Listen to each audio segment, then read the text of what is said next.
आराम आराम से, कोई जरूरत नहीं है टेंशन लेने की कि मार्केट यार अब नीचे तो आएगी नहीं। देखो कैसे नहीं आएगी, आपके सामने हम बैठे हुए हैं, तकरीबन पूरा आपका मई गुजर गया है, आज हमारी तारीख है 30 तारीख, ठीक है।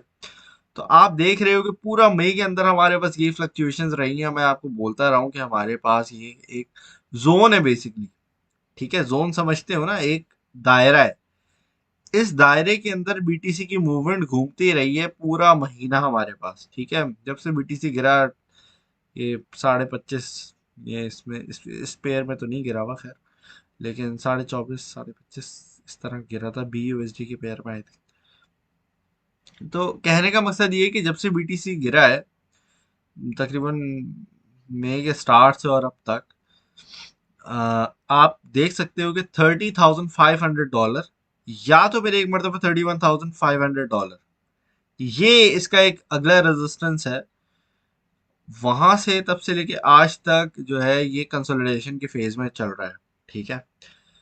आज एक खुशखबरी ये है, वो है 1 आवर के टाइम फ्रेम के अंदर हमारे पास 200 मूविंग एवरेज, ये जो रेड लाइन है ना, रेड लाइन के ऊपर बीटीसी क्लोज हुआ है काफी ज्यादा कैंडल्स।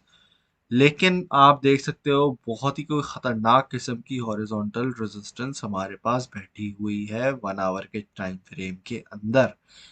इसका मतलब है ये जो आपकी रेजिस्टेंस है, यहाँ से कम, मैंने आपको बोला है कभी कोई चीज ना सीधी ऊपर जाती है ना सीधी नीचे आती है। और ऑब्वियसली इसने 1 2 3 4 5 6 7 8 9 10 11 12, ये देख रहे हो विक्स ऊपर मार रहा है ये।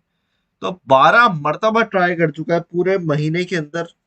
समझो 10 से 15 बार ये, इस 10 से 15 के बीच में इसने ट्राई कर लिए रेजिस्टेंस को ब्रेक थ्रू करने की, लेकिन ब्रेक थ्रू हमें मिल नहीं पा रहा है। अब यहाँ पे गुड न्यूज हमारी ये है कि 1 आवर के टाइम फ्रेम में मैं अगर आपको एक चीज मजे की दिखाऊं तो हमारी डोजी कैंडल बनी है। और डोजी कैंडल एक कैंडल की साइकोलॉजी मैं आपको जो अभी समझा रहा हूँ, वही चीज मैं आपको मजीद आज हम इसी पे स्टडी करेंगे। हम इसी पे हमारी आज एजुकेशनल लेक्चर भी बेस्ड अराउंड होगा, ठीक है। कैंडल की फॉर्मेशन कैसे होती है, ठीक है। तो जो भी न्यू मेंबर्स हैं वो तो भाई पेन पेपर पकड़ के बैठे हैं थ्रू आउट द लेक्चर, और नोट्स बनाए बैठ के। जो नोट्स अभी बनाएगा ना, वो पूरा साल वो बेयर मार्केट के अंदर भी प्रॉफिट में बैठा हुआ होगा, ठीक है। तो एक कैंडल ये हमारी आवरली कैंडल है, ठीक है। एक कैंडल इसको ध्यान रखना है। और एक कैंडल है आपकी, अल्लाह भला करे, ये वाली, ठीक है। तो ये जो हमारी यहाँ पे आके जो ऑलमोस्ट डोजी कैंडल फॉर्म हो रही है, ये जो आप कैंडल आप देख सकते हैं, मैं ऐसा करता हूँ इसको हाईलाइट भी कर देता हूँ ब्रश से लेके, ठीक है।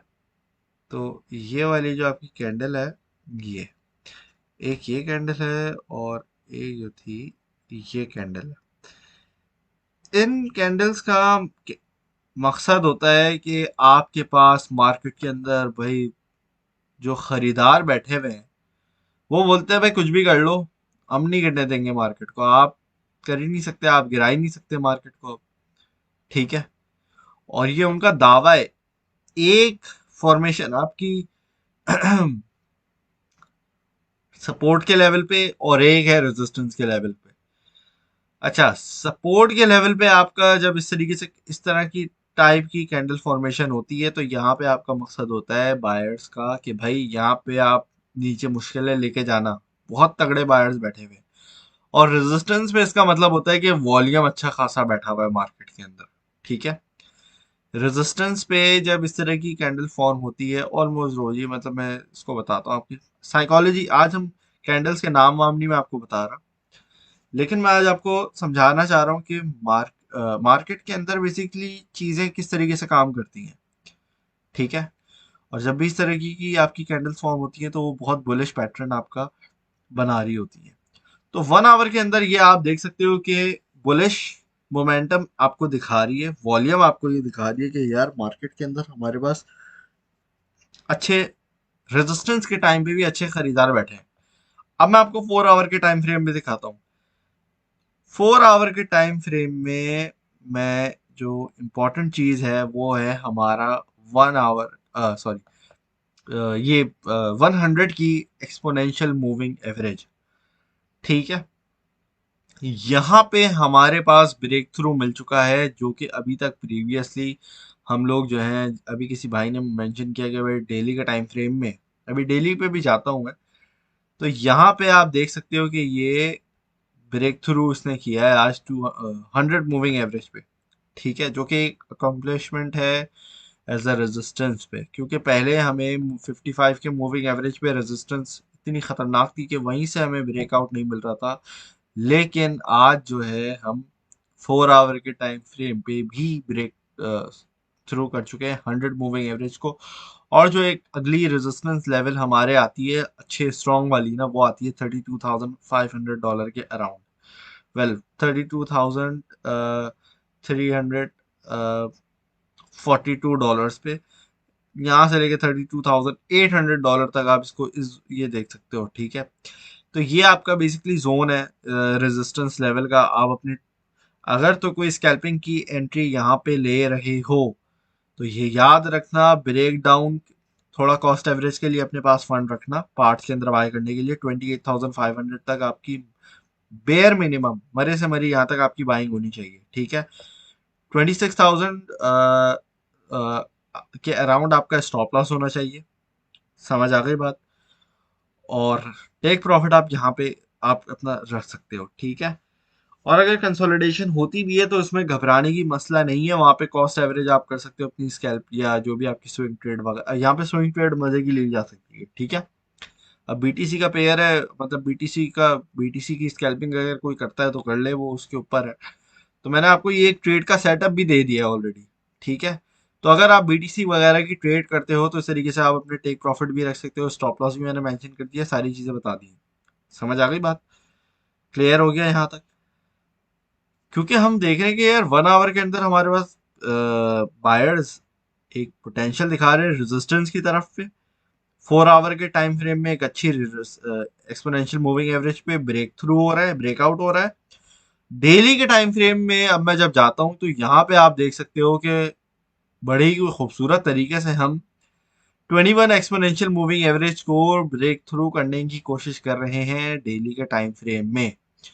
डेली के टाइम फ्रेम में अभी कुछ दिनों पहले, टू बी एग्जैक्टली 23 मई को, हमने जब अपनी बेसिकली ये कौन सी मूविंग एवरेज, 14 की मूविंग एवरेज को, रेजिस्टेंस को टच किया है, और वहां से धड़ धड़ धड़ हम गिरे हैं, एक मरतबा भी दोबारा टच नहीं हुआ है। लेकिन आज ऐसा दिन है जिसमें पिछले 3 दिन से, बेसिकली जुम्मे के बाद से, जब से आपको बोल के गया हूँ एक पंप मिलेगा हमें, वो पंप आप देखने को मिल रहा है आपको। ठीक है, और अब हम रेजिस्टेंस पे आ गए। तो यहाँ से ये, मैं तो चाहता हूँ कि ब्रेक थ्रू हो, लेकिन एक थोड़ा सा कंसोलिडेशन का, थोड़ा थोड़ा रीटेस्ट का, मतलब कि थोड़ा गिरने का इसका चांस रखना। ठीक है, थोड़ा ये एक कदम समझो भाग रहा है, ये थोड़ा सांस लेने के लिए हो सकता है ये रुके और फिर दोबारा ऊपर भागना शुरू करे। ठीक है, तो एक शॉर्ट टर्म के अंदर जो हम लोग एक पंप जो देख सकते हैं वो तकरीबन $35,000 तक के अराउंड का लेवल का देख सकते हैं। ये नहीं कि सीधा ऊपर एक लकीर में जाएगा।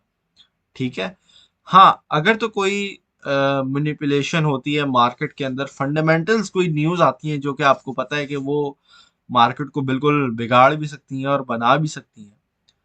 ठीक है, तो उनकी वजह से हम वापस नीचे की तरफ आ भी सकते हैं। लेकिन टेक्निकली अगर मैं आपको बात बता रहा हूँ तो ये टेक्निकली बता रहा हूँ। ठीक है, तो हम लोग ऊपर की तरफ जा सकते हैं, $34,000 जो कि हमारा तकरीबन ये मूविंग एवरेज आके बैठ रहा है 55 का। ये अभी तो थोड़ा ऊपर आ रहा है, 34,390 समथिंग आ रहा है।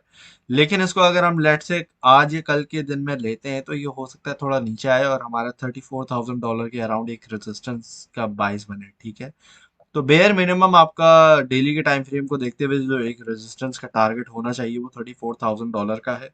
ठीक है, तो अगर कोई ट्रेडिंग वगैरह ले रहा है और डेली के टाइम फ्रेम को मद्देनजर में रख रहा है तो यहाँ तक आप इसका टारगेट रख सकते हो इजीली, पहला।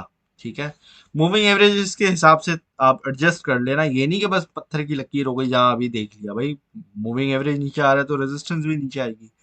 ठीक है, तो इसको आप देखते हुए थोड़ा सा टारगेट रख रहे हो, लेकिन फॉर द टाइम भी हम बुलिश मोमेंटम में हैं, तो बुलिश मोमेंटम को हम ट्रेड करेंगे इंशाल्लाह ताला। 35,000 कुछ दिनों के अंदर हमें देखने को मिलेगा। मुझे लगता है कि within a week potential है कि हम वापस ऊपर 35 तक बेयर मिनिमम हम जाएं। ठीक है, तो ये शॉर्ट टर्म की आपको प्रिडिक्शन कर दी है और उसके रीजन भी बता दिए टेक्निकली।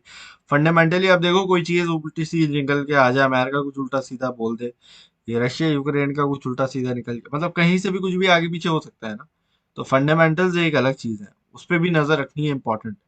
इसीलिए बोल रहा हूँ, स्टॉप लॉस के बगैर कोई चीज नहीं करनी है आपने, ना इस आल्ट कॉइन के अंदर स्टॉप लॉस के अंदर जाना है, ना आपने इस चीज के अंदर जाना है। ठीक है, तो ये वाली बात है।